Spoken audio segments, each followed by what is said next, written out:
Loving it. So, Ebenezer Dibakwane, you're a superstar. So nice to have you with us. Thank you, thank you, thank you, thank you. All right, so let's go over to another one of our fireside chats. And this one is going to be moderated by Babalwa Mkobeni. Enjoy.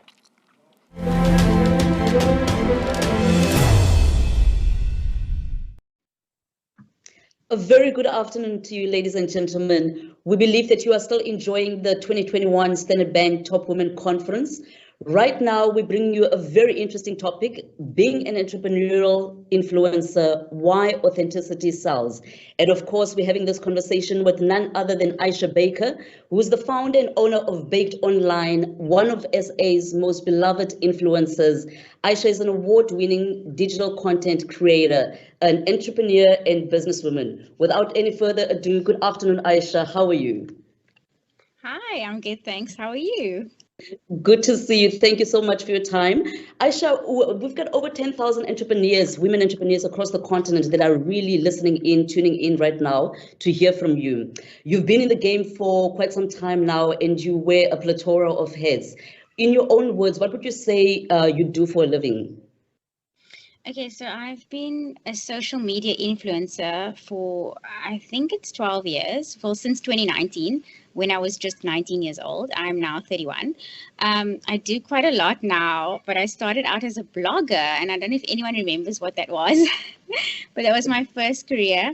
And it was very accidental, and I became an entrepreneur extremely accidentally. I didn't expect it at all. I just loved making content, and I was studying marketing at the time. So I found a way to monetize what I was doing and what I was passionate about. At the moment, currently, I own a company called Baked Media, and we do influencer marketing via my channel, which is at Baked Online, my husband's channel, which is at Carnigram. He's a cricketer and a social media influencer. And then we also manage my sister. So it's a bit of a family business, taking, 15% from each of them. So I've forced him to work. And then we sometimes represent my son as well, who's just 3 years old. We don't show his face, but we managed to do quite a bit of business using his likeness. And then on the other side of that, we've got a subsidiary brand called Bake Collection, which is my fashion brand. I'd started out as a fashion influencer, so it's a nice, a nice tie-in to have my own clothing brand along with the social media business. And then I've got my hands in a few pies. I'm opening a franchise soon, and so I'm a mom, soon to be franchisee, and then a social media influencer, and then my clothing brand as well. So there's a lot going on. A lot going on, too much going on, perhaps for a 31-year-old. Yeah, it's a lot. That's true. There are a lot of good influencers in SA. What would you say is your distinguishing factor, and what contributes to your success? What sets you apart? Well, 150% my authenticity. I've carried my followers on. So as I mentioned, I started when I was 19. So everyone back then was 15 to maybe 22. And that audience has carried on with me through my life. And what I've done is I've very cleverly been able to monetize my story. And it's an authentic one. It's my real story. It's my real life. And I've been able to package that and monetize it. So, living my purpose, living my truth, speaking my truth online and getting paid to do that. It's a very, very tricky thing to manage. So I've got to balance it out, being authentic and then also accepting money from paid customers who are advertising with us. So we try to mirror those or marry those two together. So if I'm talking about, for example, about parenting and using a parenting brand to monetize that conversation. So it still remains authentic. And that's what's carried me through for 12 years, because a lot of my colleagues that I started with have stopped, and there's been new people coming in and out. And I think what carried me through is maintaining that audience and understanding that my audience is my currency. Without them, I can't do what I do. So their feedback is very important. How they feel about what I'm giving them is important to me. And then also client relationships behind the scenes is what's kept me employed for the 12 years. Very well said there, Aisha. You actually reminding me, there's a saying that says that your network is your net worth, isn't it? And would you have any tips on building authenticity, on how to build it? Yeah. you know what? It takes a lot of bravery to be authentic, especially in the current time that we're living in. Social media is a very tricky space to be in. So if you're not brave enough to make a mistake, then you're in the wrong business. Very true. You need to have that courage to say the wrong thing every now and then also like stay woke. So, you know, things change all the time, and you need to be current and you need to be well read, well informed in order to keep a positive image, I would say. I've seen a lot of people fall by the wayside saying things that are just, crazy stuff online that maybe you should keep for a conversation with your friends and process before you put it on the internet. Yes. So I think, yeah, being courageous, being strategic about your authenticity. Not everything is for the public consumption. Some conversations are for your friends. Some conversations are for your partners or people close to you. Not everything needs to be shared with the world. And I think having a strategic conversation. So one thing I do is I call them my focus group, but it's actually my friends. And I'll run ideas past them. So I'll say, guys, I'm just speaking about this because I recently had a baby, and it was Breastfeeding Awareness Week. And I wanted to talk about two things. I wanted to discuss breastfeeding and the challenges that comes with. And I also wanted to discuss maternity leave. I felt it was important. And that's my authentic messages that I really wanted to talk about as a mother and a woman in this country. I first ran that past my focus group where I said to them, listen, guys, this is what I want to say.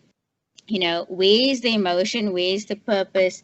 Like, I want this message to be received well. And they would say like, oh, I would take out this line here where you sound a little bit, too passionate, where it's like coming across it as like angry. And I don't like the angry woman narrative, but, just so that the message is received well, and then we rework that message together. And these are people who care about me, who want me to be seen in a positive light, and also care about the message I'm trying to send out. So I think being strategic about what you're saying and not just putting it out there, that's something that I've learned, and it helps you to remain authentic. Because when there is pushback from, people on social media, you tend to want to hide in your shell and give up. So you want to be strategic about that message so that you have as little pushback as possible. And when people are giving you feedback and saying, well, I actually feel X, Y, Z, you can respond from a place that isn't emotional, and you can say, that's actually really good feedback. Let's talk about it. Let's have this conversation. And therein lies the little, the opportunity, because sometimes a conversation can be monetized, and that's the beauty of what we do. So if we see that the audience is loving a conversation, I can go to a brand and say, my audience is having this conversation about motherhood and parenting. Let's put money behind this, and you guys can promote on that conversation, promote your brand, which speaks to the conversation, So that's what I try to do when I'm building my authenticity. But you know what, I've made a lot of mistakes along the way. So I love that you actually just disarmed a lot of fears, including my own, when you said that you shouldn't, number one, you shouldn't be afraid of making a mistake. I think that's the biggest one, hey, because it can really, the fear can really just sort of remove you completely from that platform, and a lot of people don't go back. Aisha, what would you say is the biggest and most dangerous misconception that the influencer marketing industry has? Well, I can talk about this topic for hours. I think the biggest, most dangerous one is that influencers don't work, that they get everything for free and everything is handed to them on a silver platter. That is so far from the truth. It's a big job, a lot of influencers are one-man show. They don't have a team working behind them. They're the director, the producer, they're the PA, the CEO of the company, as well as the man on the ground. And that takes a lot of work and effort. And I often hear, influencers are so entitled. They want everything for free. They want handouts. It's not that they're entitled. Often they're overworked. And when you're asking an influencer to do something like a report, a social media marketing report, they've not only created the content, but they've also managed all the comms. And then they also have to do a report, which is a lot of work. And you well on your way to burnout when you're doing that. I'm blessed to have a very strong team that I work with, but it took a lot to get there. like I said previously, I've made a lot of mistakes, and a lot of those mistakes were because I was overworked and underpaid, essentially. But now that I have a team, I can delegate certain tasks like comms, for example, communication with agencies and brands. She does that, so I can be creative, I can be behind the camera, and I can, dance on TikTok and be cool and funky, which I can't do if I'm managing comms with clients and then also doing the banking and everything else. It's a big job, and it's hard work. Some of the younger influencers, there's this huge TikTok boom at the moment, and I've met some of these kids. They are amazing. They do everything themselves, like from the ground up, and they're creating amazing content. They have great reach, and they're honestly very positive for doing so much work. Like I would have already been grumpy. Maybe it's because I have kids and I don't have a lot of time, but the amount of effort they put into their work is amazing. So I think one thing I would love is that, for people to respect influencers more. It's a big job, and it's a cool job. It's a fun job. You get a lot of free stuff and big paychecks, but it doesn't come without hard work. I'm so sorry, I forgot. I wanted to mention your baby girl. Congratulations on that. Thank you. She's so cute, little Salma. She's adorable. Congratulations. In parting, what words of inspiration, Aisha, would you like to share with aspiring entrepreneurs? Okay, so I think it's a very interesting time that entrepreneurs are facing now.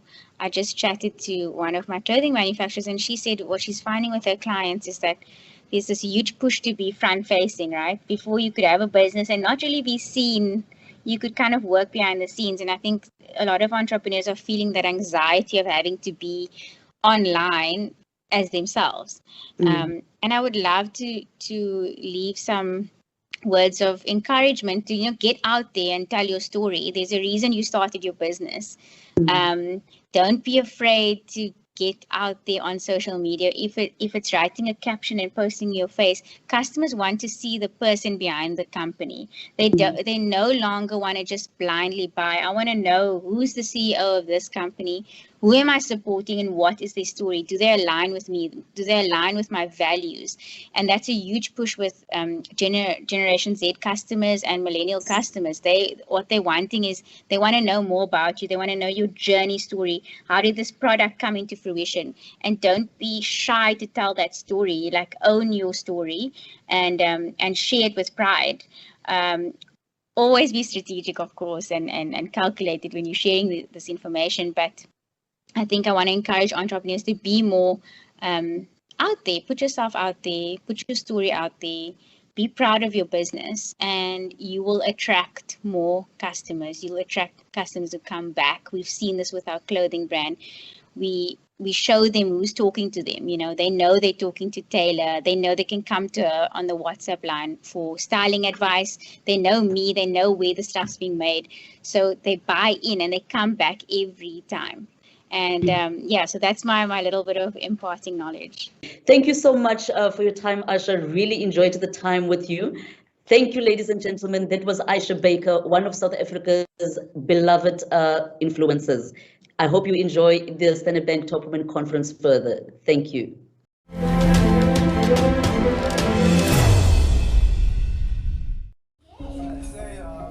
Dinner time. Not without the farm. Water, not without safekeeping. Distribution, not without the wholesaler, the retailer, or the bank that backs them all. Dinner time, not without business.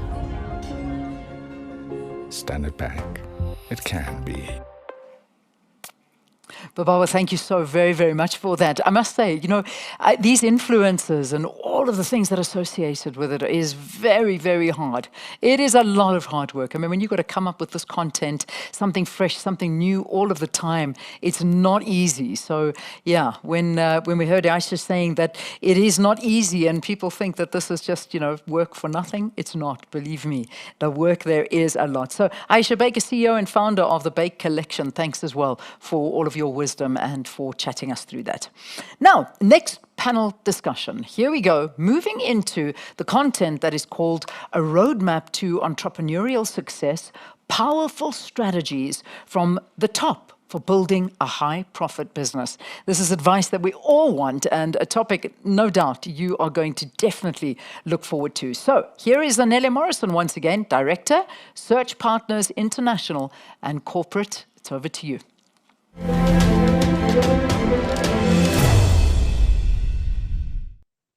So welcome once again to Top Women, the virtual conference for 2021.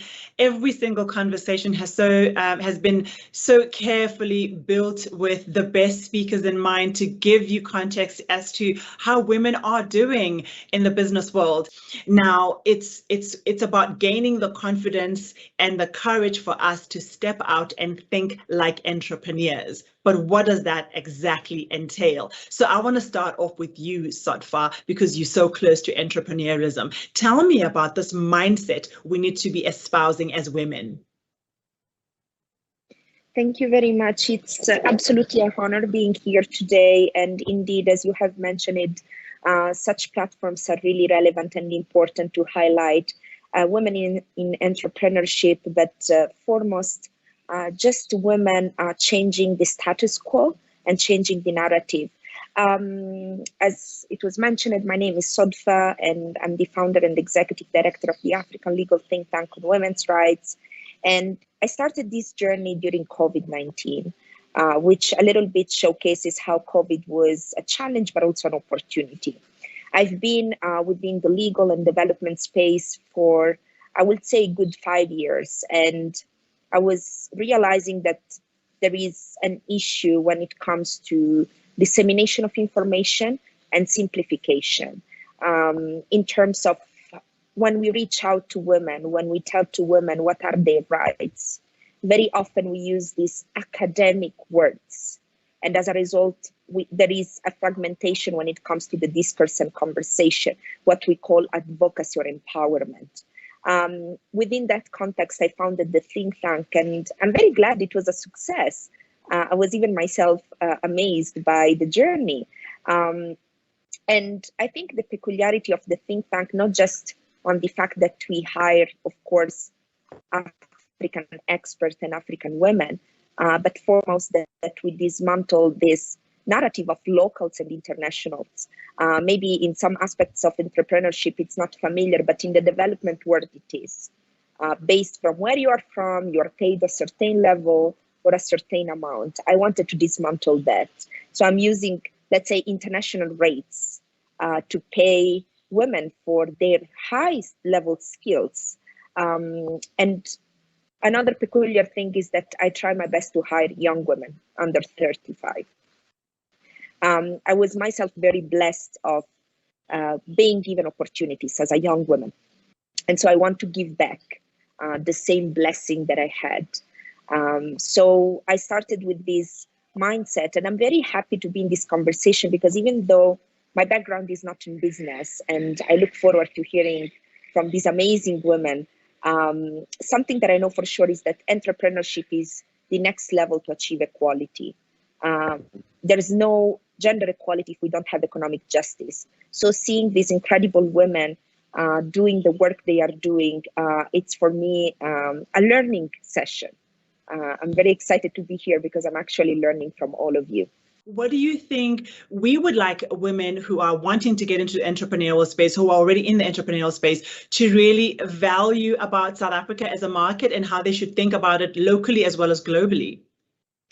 Thanks, Zanele, and hello, everybody. It's fantastic to be on this panel. So I get to work in one of the most exciting spaces in Standard Bank. Within business banking, I work with micro and small enterprises in South Africa.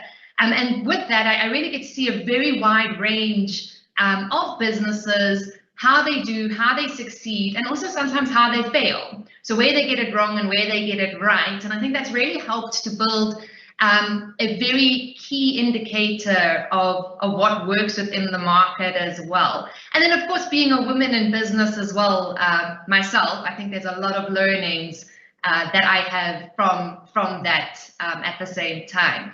And I think, Zanele, just to your question, and not to go into just our business banking propositions, because I think you'll find that there is a very solid proposition that sits behind making sure that we can see the success of women and entrepreneurs within the country.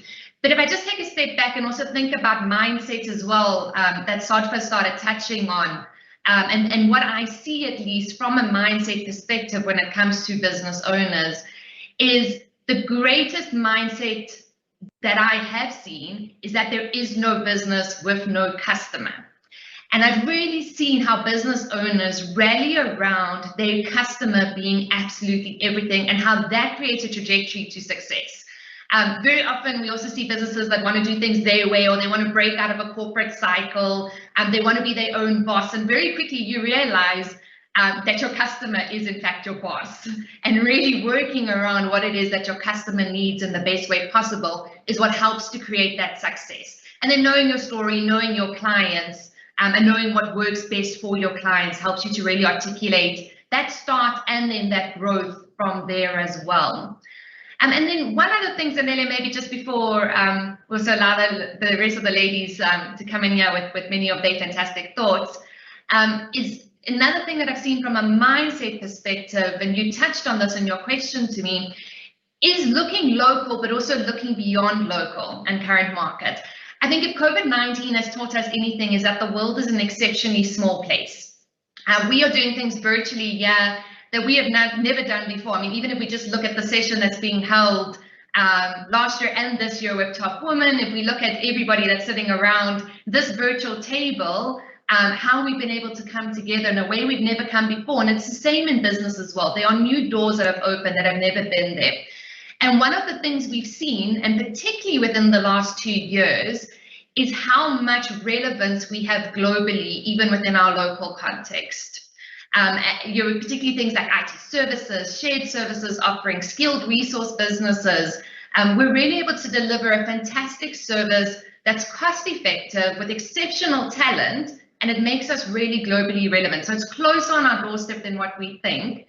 And I think that's a really exciting world we get to live in at the moment. I am going to go through to Mariana. Mariana, you're doing something completely different in the sense that you are directly empowering women who are in the media space, and you making sure that you in the space that you've selected, that you create powerful women entrepreneurs. So tell us about your journey and what you believe you are contributing in the entrepreneurial space. Thank you so much, Danielle, and thank you for inviting Chicas Poderosas and myself to this conference. It's an honor to bring a little bit of what we are doing in Latin America in the women, gender, and media landscape. So I'm Portuguese, and I'm calling you from a van where I now live my life, and so I have my meeting offices here. I wanted to bring this perspective to this conference because we are with such successful women, and in our case, in Chicas Poderosas, it's actually, you say Chicas Poderosas, that means like chicks, powerful women. It's like ageless women, you know, it can be from a kid to a old woman. It's like for women to get in contact with their power. So the situation that we observe in Latin America is that the media landscape is mainly dominated by men, and men who take the leadership in what the agenda looks like, what sets the agenda. And the gender perspective that does not exist when reporting creates a big gap between different people and vulnerable populations in specific.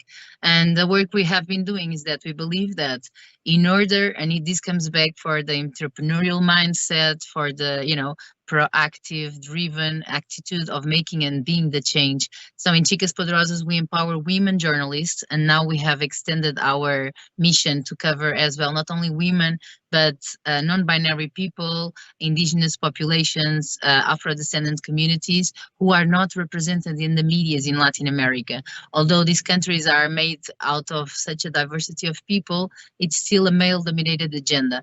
And that really continues to reflect on these inequalities. And so in Chicas Poderosas, what we do, we are a non-for-profit registered in California. And then I am Portuguese, but I got a fellowship to work to Latin America, and that's when I got the connection. So I do fundraising. I fundraise with organizations and corporations that want to invest in social development. And in this case, our impact and the success of our programs comes after the publication of stories, which we do in chain with media outlets along the countries and the regions.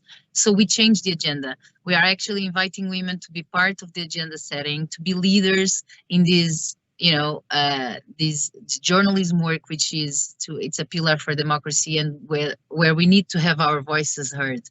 And then in recent contacts, I have been with some similar movements in Africa, in South Africa, like the Frey College. We are doing groundwork to empower women and non-binary people to speak up, to tell their own story through their own words. And she was telling me that in Africa, in some countries, we still see journalists reporting African stories from the perspective of the Northern Hemisphere, like looking into Reuters, looking into, Pointer, and we need to change this. And I'm very interested in being here today, especially because I believe in Latin America, women and non-binary people go through lots of challenges that in some countries in Africa, I believe there are similar situations. And I wonder and I dream for the day that we bring together Latin American women and African women together to exchange, to cross cultures, and to learn with each other. And I really believe this is going to happen one day. So yeah, so now after COVID, I was living in Latin America. I had to move back to my home country, Portugal. So I've been here for 2 years, living in the van. With internet, I can work from anywhere in the world. My team is spread across Argentina, US, Brazil, and we just got funding last week, and we're going to run a program to how do we measure diversity and inclusion in media? How do we know, because we know it's not good now, how can we improve media landscape to report on all these voices that are not being represented? So yeah, we really empower women to take the lead, to start their own new innovation projects, and it's mainly dedicated about communication and telling their stories. So thank you so much, and it's a pleasure to share this space with you, ladies. Margaret, you have spent how many decades building up this Hirsch business, which is so well known and well loved as a supplier of goods for households across South Africa. So, and I think for you, having started this so many years ago, what do you think are some of the key lessons that you wish you could share with women as they begin or continue on their entrepreneurial journeys? Well, I just hope my internet holds up, and yes, thank you for having me here today. And for me, what I do, as I did everything backwards, I became an entrepreneur first, and then I did my master's in entrepreneurship second. So I did the practical first, and then I did the theory, which most people do the other way around. And for me, it showed me what to do and how to do it.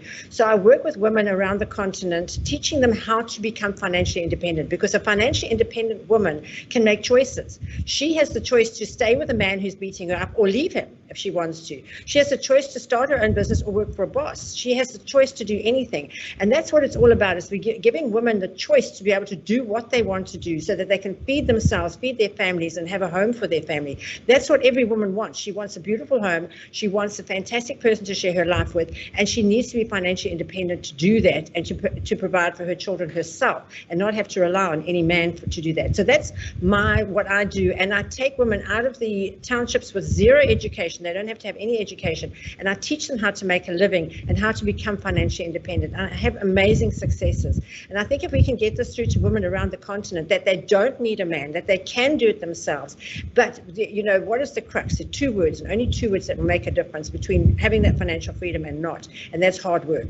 And that's where most of them don't want to do that. They don't want to work consistently hard. I think they say 3 words. Consistent hard work is what is taken to become successful, to have a successful business and to run a successful business. And if we can get that through to them, I think that our job is 99% won, because if we can just teach women to be financially free and how to handle their money, because a lot of them, I always tell them, God gives them a little bit of money and they sees how they use it. If they use it wisely, he gives them more. If they don't use it wisely, he doesn't give them any more. And that's where the crunch is. They've got to be wise with their money. And that's where Standard Bank comes in. I think, I worked with, when Jayashree was running the Standard Bank Incubator, we used to incubate those small businesses. We used to grow them, and then we had Standard Bank Accelerator, where we accelerated the business, and we have amazing successes. We've had amazing successes of women building up a business from nothing and selling it for millions of rands to huge corporates.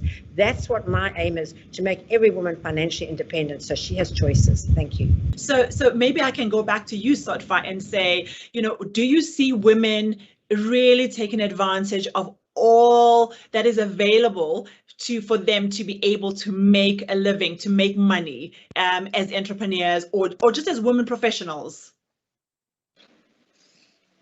Well, that's a hard question. On top of my head, I would say no. And this gets back into cultural norms and society. We have made great progress, and I'm speaking on the African continent per se. Surely progress was made, is made, there is commitment. There are global agendas that are being implemented at continental level. Just recently, if we think of the Action Coalition's commitments, we have specifically a commitment on economic justice.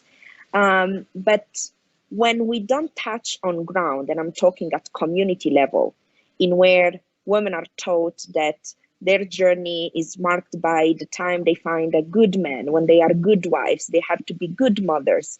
That's where this narrative destroys the great potential that women have.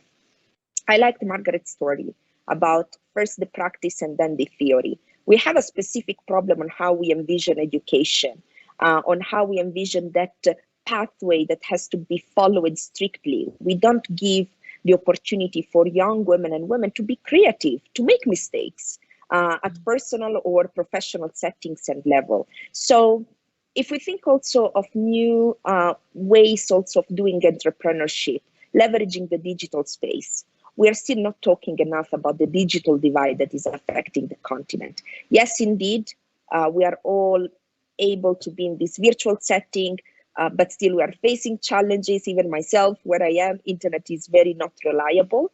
And so how do we facilitate women accessibility into the digital space to sell themselves as entrepreneurs? But secondly, how do we protect women from some forms of digital facilitated violence? It's a reality. They exist. When as women we stand and we speak up, we are constantly attacked. We are constantly, aggressed. It's easy for us as women to be into the danger of our digital identity being erased. So when we take all these factors together, I can say that a lot of work has to be done. And that's why I like such a conference. It brings into light women who have worked hard, but they also expose their vulnerability. And that's what we need also to teach. This word is not fancy, is not glamorous. Women as us, as we enter on a space full of men, first of all, we will be attempted to be silenced. Abuse of power relationship are very present. I'm a young woman, and I see many times men attempting to silence me by complimenting me. When men among themselves, they don't compliment each other. So why do they feel that I want to be heard that I'm beautiful or I'm dressed well? Why don't they compliment themselves? Like, these are realities. I believe that if we want women to shine in the business sphere or any other sphere, they need first to understand relationship and abuse of power. When you understand all these aspects, that's when women will get a full conscious and understanding. And lastly, I don't want to talk too much. What is missing and what we need to increase is women's solidarity. A bit the work that Margaret is doing, that Mariana is doing, that Janine is doing. When we stand for women, that's where the change happens. And unfortunately, the patriarchal mindset instead brings us fighting with other women. We attempt to bring women down as if we need to shine. When this changes, this is when finally we will see women accessing these spaces and opportunities. And Mariana, it looks like you are putting up quite a very difficult fight as well when it comes to the media space, because it is responsible for reinforcing and sharing that this is actually the norm and this is the world we operate within, and then we've actually got to comply. How do you plan to change that amongst the very women who are complicit in the process? Totally, but it's exactly what Sattva was saying. We need to be the first ones to believe that we do not have to take abuse. And this is the bare minimum. The conversation starts, hey, just because we are women and society tells us we are inferior and everything points out that we need to fight double, we don't need to believe in that. And that's why if the media is just manipulated to have just one agenda that does not serve us all, let's create our own agenda. And you know, I worked at the Guardian in London, and then at Univision in Miami, and it's all big corporations. And actually, you know, as much as they have a diversity and inclusion agenda, it's very hard to have these as a value and not as a marketing box they want to tick. So actually, there is a movement started few years ago, like 8 years ago, and more women and LGBT community and people from underrepresented communities are stepping up and are becoming entrepreneurs themselves and are starting to tell their own stories. And the work of Chicas Poderosas is, first, we don't accept the status quo, you know. And Sattva, you said everything. Like, this is like what we really share, because we really need to understand, just because society it's shaped up like that, we can reshape it, because you know, our ancestors, our women coming after us, before us, they did a lot of work for us to have the rights we have today, and we need to keep doing our own works in this digital age. What can we do? You know, we are a chain of women across 16 countries, Latin America, Portugal, Spain, US, and we are telling stories that don't come in the news. And we are changing the laws. Recently, we helped change the law in Argentina for access to abortion, because during COVID, the amount of women being raped went very much up, and women were dying, because when young kids have miscarriages, they don't get hospital help, because this is considered as illegal. So lots of women die. So finally, with the research we've done, for the first time, this data was gathered about women and LGBT people who did not have access to their sexual and reproductive rights during COVID times. And after the publication of this investigation in Parliament, one politician said, "It is not true that women are not dying. You must read the study Chicas Poderosas did." So, you know, we are seeing now the fruits of our seeding, of trying to plant, you know, plant impact. So at the end of the day, the success of this organization is that we have these stories out, that people get in contact, and politicians get in contact with these realities, and they do something about it. So yeah, I believe really in the power of women. And yeah, the same, when we women start rising by lifting others and see in ourselves alliances, instead of, you know, the society told us we all have to fight for being the most beautiful to attract men, but no, it's not like that story. We can deconstruct that story. I think there's a big deconstruction to be made in colonialism, in patriarchy, in how society is distributed right now, and we need to, we women, we are here sitting at the table talking, how can we address this, and then have the energy to drive it and get together with other people to make this happen. So this is what we are trying to do in Chicas, and hopefully, and I'm just sending my good vibes, energies, I would love to start doing Chicas in Africa, you know, in these different African countries where, you know, where gender in media might be, you know, something that is not even started to be talked about, like in Uganda. How can you talk about gender perspective in a country that doesn't have any advancement in human rights in that sense? So I put myself here at the service. I'm in Portugal, so it's quite close. At the service, if any of you would like to ignite some change, I'm ready to help and collaborate. Janine, some useful techniques, I suppose, or insights into how we revitalize women who are running initiatives. How do we enable them to have the energy to really go out strong and to keep on going? Absolutely, Zanele. And what I love about the concept of energy as well is you can just start hearing it around this table once again. As the minute we start talking about it and we have the dialogue, the energy starts as well. And there's this very big invitation in that says, let's go together and keep the dialogue going at the same time. I think that is such an important component to building out the agenda. You know, I want to touch on one thing, and then I'll also just get a little bit more to the question as well. Yeah, I think just listening to Sattva and Mariana and just their experiences, I resonate with so much of what they were saying. And I think that goes for women entrepreneurs and women within business overall. And to me, what I love about where we're at the moment is how I've seen the agenda start shifting. And particularly shifting with those that have gone before us as well. And you really do start seeing the strides being made.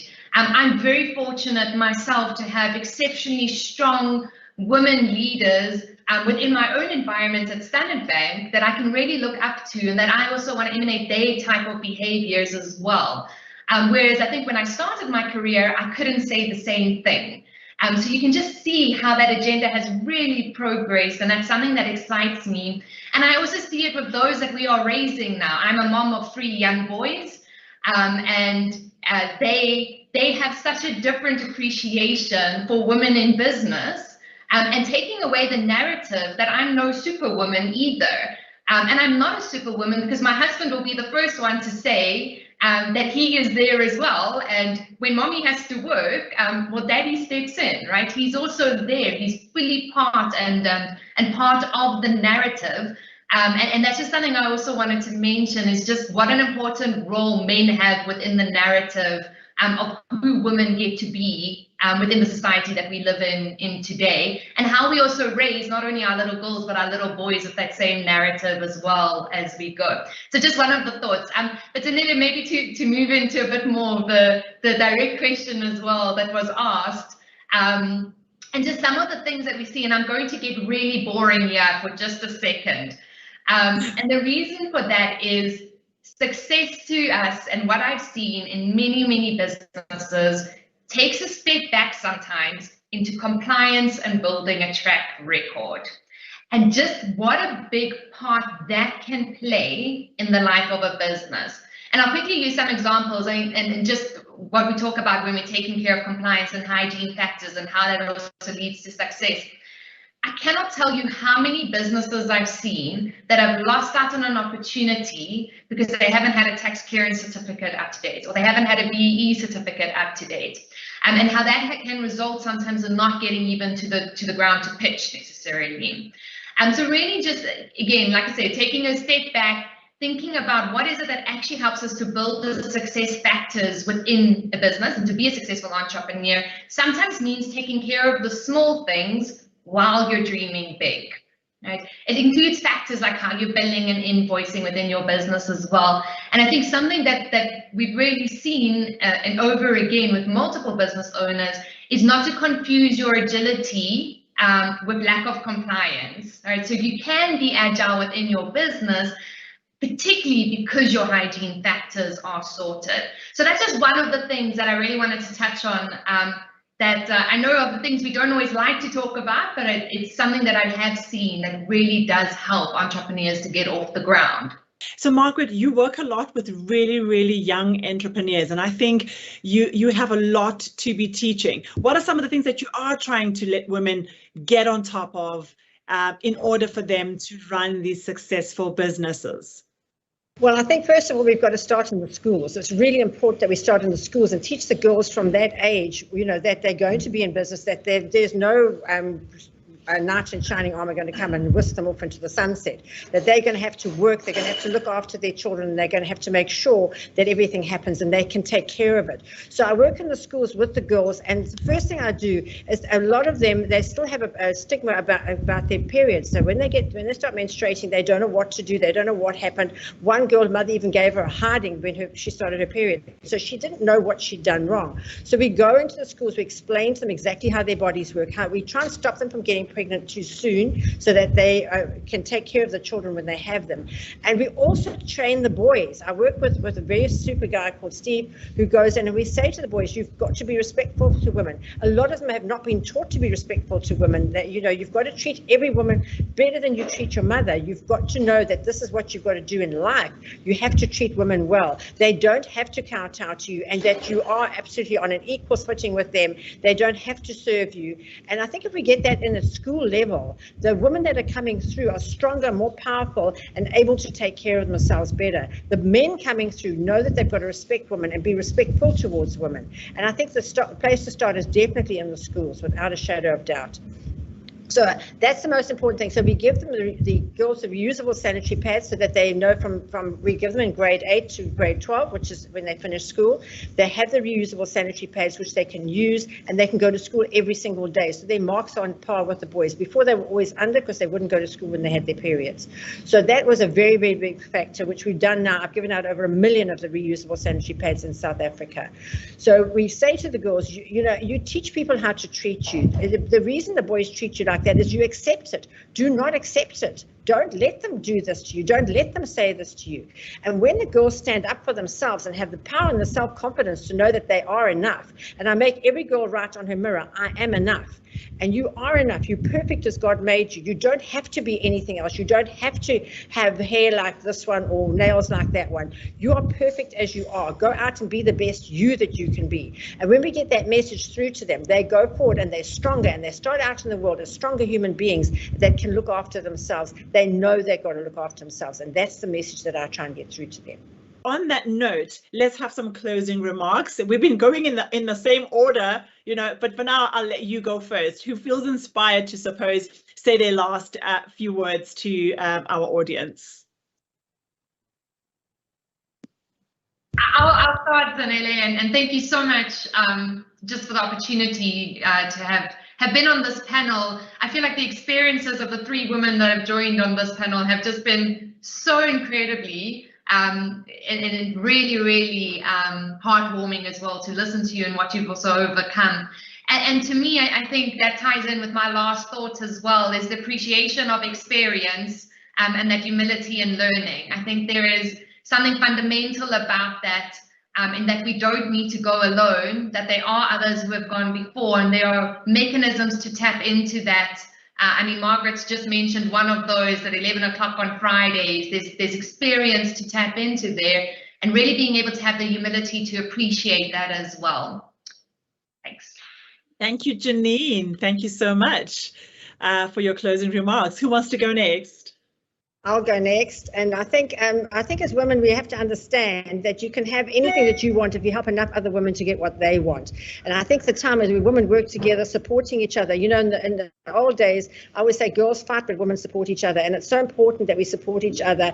And I have run a lot of ladies groups where we just come together and support each other, from really basic, young, starting entrepreneurs to women who've all, one group of mine, we're all self-made millionaires. We meet once a month and we just discuss ideas and just support each other. Because as women, we like to chew it over. We like to talk about it. If I give my husband a problem, he'll give me the answer straight away. That's not what I want. I want to be able to talk about it. I want to be able to chew it over. I want to be able to discuss it. And with women, we can do that. So I encourage all women to start their own women's groups, as I have done. And I have literally dozens of them that I run on a weekly basis. And we help each other. We make each other stronger. And we just know that we've got a support group. So I think it's really important to have the support groups around us. Thank you, Margaret. Thank you so much. I'll be doing that. I am doing that for sure. So it keeps me going on path. Do you want to close off for us, Mariana? Sure. I just want to say thank you for this amazing space. It has been really an honor. When I see so many panels just having menels, we call them menels because it's just men. It's amazing to see, all different walks of life, these amazing women. Thank you for your time. And I love to see, your paths in life. You did so many things, and now you're coming back to help each other, help rise each other. In Chicas Poderosas, we say juntas mejores. That means better together. It's our hashtag. So thank you so much for this moment. Thank you, and pass our regards or our hellos or our sanbonanis to all the Chicas Poderados, which I said much better this time. Thank you so much. We'll be seeing you soon, Mariana. Sotfa, do you want to close off for us? Thank you so much. First of all, it was a real pleasure speaking with all of you. I hope we can keep in touch because in a way or another, I think there are areas of collaboration. And Mariana, I will give you my humble support to expand to Africa wherever possible. But I think many, many people looking at this panel, watching you, will come back to you. I think 2 main messages. One is something that I always tell is how we use the word privilege. A life of dignity is not a privilege. Education of quality is not a privilege. So we need to shift the way we think privilege, because otherwise we feel that the hard work and the hustle has to be the normal. Instead, education of quality, life of dignity should be the new normal. And as we rebuild from COVID, let's make sure this is our message to all the women and young women watching this panel. Don't be afraid to be vulnerable. Don't be afraid to ask for help. Don't be afraid to make mistakes. This will valuably help you to grow and to find your own identity. As Anil was saying, be radical. So that's my message. And thank you so much once again.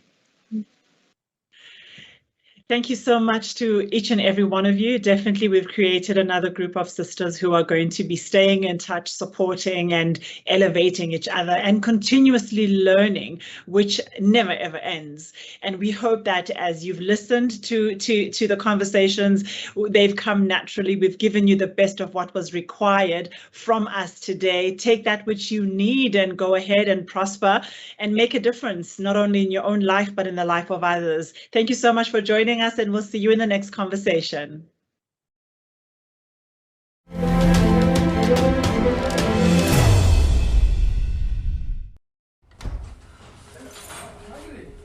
Dinner time.